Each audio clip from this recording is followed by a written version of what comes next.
जय श्री कृष्णा दोस्तों। भिक्षा पात्र नागार्जुन के जीवन से एक प्रसंग। भारत ने जो महान गुरु पैदा किए हैं, नागार्जुन उनमें से एक थे। वे बुद्ध, महावीर और कृष्ण की क्षमता रखते थे और नागार्जुन एक दुर्लभ प्रतिभा थी। सच तो यह है कि बौद्धिक तल पर सारी दुनिया में वे अतुलनीय थे। ऐसी तीक्ष्ण और प्रगाढ़ प्रतिभा कभी कभी घटित होती है।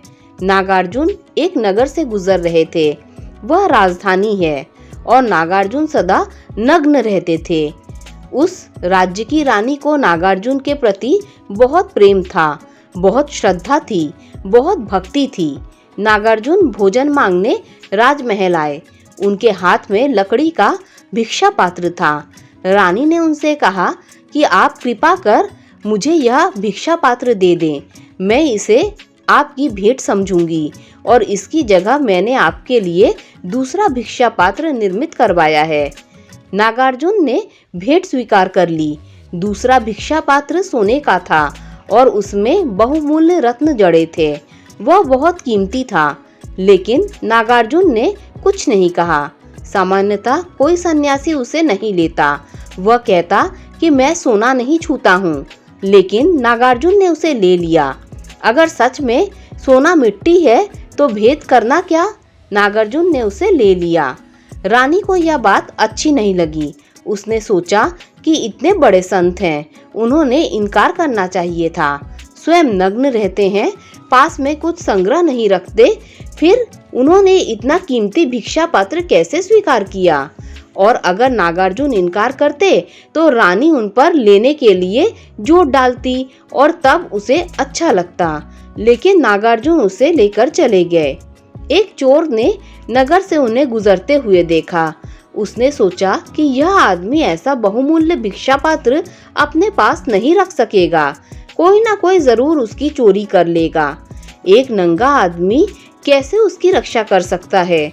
और वह चोर नागार्जुन के पीछे हो लिया। नागार्जुन नगर के बाहर एक मठ में रहते थे और अकेले रहते थे।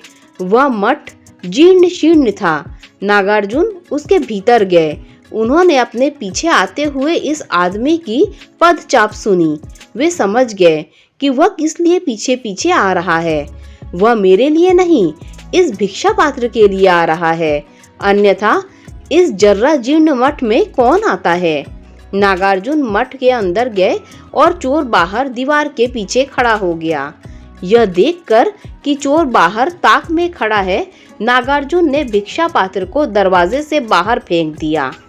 चोर तो चकित रह गया। उसको कुछ समझ में नहीं आया। यह कैसा आदमी है? नंगा है, इसके पास इतना कीमती पात्र है और वह उसे बाहर फेंक देता है। तो चोर ने नागार्जुन से कहा कि क्या मैं अंदर आ सकता हूँ, क्योंकि मुझे एक प्रश्न पूछना है। नागार्जुन ने कहा, मैंने पात्र को इसीलिए बाहर फेंका है कि तुम अंदर आ सको। मैं अपनी दोपहर की नींद लेने जा रहा हूँ। तुम भिक्षा पात्र लेने अंदर आते, लेकिन मुझसे तुम्हारी मुलाकात नहीं होती। तुम अंदर आ जाओ। चोर अंदर आ गया। उसने पूछा कि ऐसी बहुमूल्य वस्तु को आपने फेंक कैसे दिया? मैं चोर हूँ, लेकिन आप ऐसे संत हैं कि आपसे मैं झूठ नहीं बोल सकता। मैं चोर हूँ। नागार्जुन ने कहा कि चिंता मत करो, हर कोई चोर है। तुम अपनी बात निसंकोच कहो, फिजूल की बातों में वक्त खराब मत करो।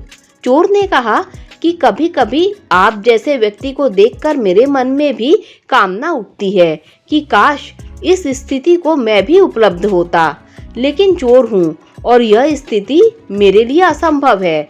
लेकिन मेरी आशा और प्रार्थना रहेगी कि किसी दिन मैं भी ऐसी कीमती चीज फेंक सकूं। बड़ी कृपा होगी यदि आप मुझे उपदेश करें। मैं अनेक संतों के पास गया हूँ, वे मुझे जानते हैं क्योंकि मैं एक नामी चोर हूँ।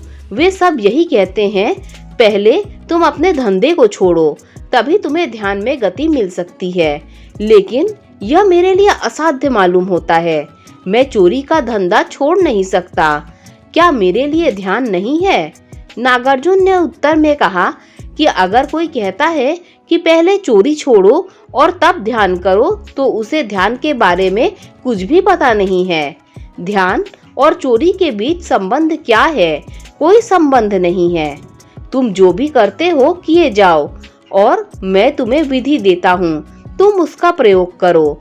तो चोर ने कहा कि ऐसा लगता है कि आपके साथ मेरा तालमेल बैठ सकता है।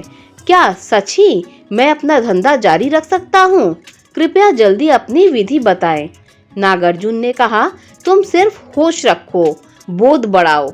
जब चोरी करने जाओ तो उसके प्रति भी सजग रहो, होश पूर्ण करो। जब सेंध लगाओ तब जानते रहो कि मैं सेंध लगा रहा हूँ, पूरे होश में रहो। जब खजाना से कुछ निकालो तब भी जागरूक रहो, होश के साथ निकालो। तुम क्या करते हो इससे मुझे लेना देना नहीं है, लेकिन जो भी करो बोधपूर्वक करो और 15 दिन बाद मेरे पास आना। लेकिन इस विधि का अभ्यास ना कर सको तो मत आना। 15 दिन निरंतर अभ्यास करो, जो भी जी में आए करो, लेकिन पूरे सजग होकर करो। चोर तीसरे ही दिन वापस आ गया और उसने नागार्जुन से कहा, 15 दिन का समय बहुत है, मैं आज ही आ गया। आप बड़े चालाक आदमी मालूम होते हो। आपने ऐसी विधि बताई कि मेरा धंधा चलना मुश्किल है। पूरा होश रखकर मैं चोरी नहीं कर सकता हूँ। पिछली 3 रातों से मैं राजमहल जा रहा हूँ। मैं खजाने तक गया, उसे खोल भी लिया। मेरे सामने बहुमूल्य हीरे जवाहरात थे, लेकिन मैं तभी पूरी तरह सजग हो गया और सजग होते ही मैं बुद्ध की मूर्ति की तरह हो गया। मैं कुछ भी नहीं कर सका। मेरे हाथों ने हिलने से इनकार कर दिया और सारा खजाना व्यर्थ मालूम पड़ने लगा। 3 रातों से मैं लौट लौट कर राजमहल जाता हूँ। समझ में नहीं आता कि मैं क्या करूँ। आपने तो कहा था कि इस विधि में धंधा छोड़ने की शर्त नहीं है, लेकिन ऐसा लगता है कि विधि में ही कोई छिपी प्रक्रिया है। नागार्जुन ने कहा, दोबारा मेरे पास मत आना, अब चुनाव तुम्हें करना है। अगर चोरी जारी रखना चाहते हो तो ध्यान को भूल जाओ, और अगर ध्यान चाहते हो तो चोरी को भूल जाओ। चुनाव तुम्हें करना है। चोर ने कहा, आपने तो मुझे धर्म संकट में डाल दिया। इन 3 दिनों में मैंने जाना कि मेरे में भी आत्मा है, और जब मैं राजमहल में कुछ चोरी किया बिना वापस आया तो पहली दफा मुझे लगा कि मैं सम्राट हूँ, चोर नहीं। ये 3 दिन इतने आनंदपूर्ण रहे कि मैं अब ध्यान नहीं छोड़ सकता। आपने मेरे साथ चालाकी की। अब आप मुझे दीक्षा दे और अपना शिष्य बना ले, और अधिक प्रयोग की जरूरत नहीं है। 3 दिन काफी हैं। कुछ भी विषय हो, यदि तुम सजग हो तो सब कुछ ध्यान बन जाता है। तदात्म्य को जागरूक होकर प्रयोग में लाओ, तब तक वह ध्यान बन जाएगा। बेहोशी में किया गया तदात्म्य पाप है। दोस्तों, अगर ये वीडियो अच्छी लगी हो तो लाइक शेयर सब्सक्राइब करें। Thanks for watching this video.